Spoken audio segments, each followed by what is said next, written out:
Hello everyone, welcome sa mga bugnaong kahaponon natong tanan. By the way guys, let's go sa aking episode sa araw na ito.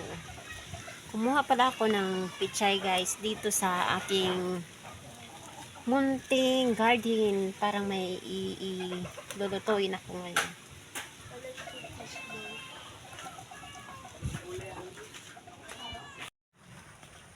Iba talaga guys pag mayroon kang tanim. Kahit dito lang sa may bintana, pwede mo nang makuha siya, maabot. Yan guys, oh. Ito yung mga longgay ko guys. Dito ko kinukuha yung gulay ko na isahog ko sa aking galunggong. Pritong galunggong guys. Tamang-tama guys, maulan ang panahon ngayon, malamig ang gabi.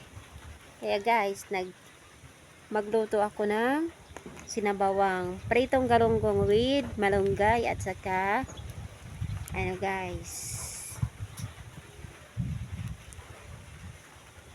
pechay.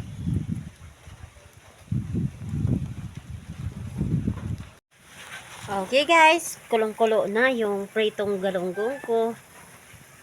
Sinamahan ko na lang ng sibuyas at saka kamatis guys, para perfect ang lasa.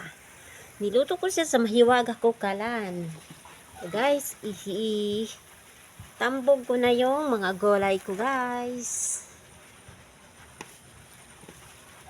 Sariwang sariwa talaga guys. Iba talaga pag magtanim tayo guys.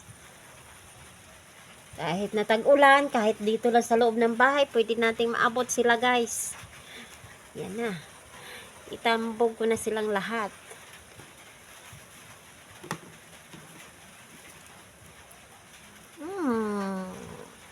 Charap, charap, charap. Bukas ko na.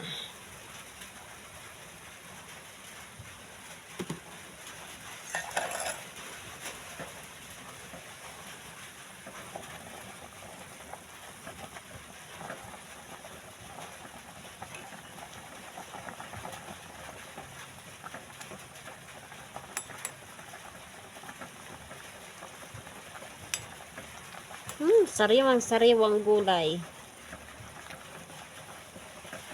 Kaya kayo guys, kahit na maliit lang talaga ang espasyo natin, huwag nating aksayahin ang oras.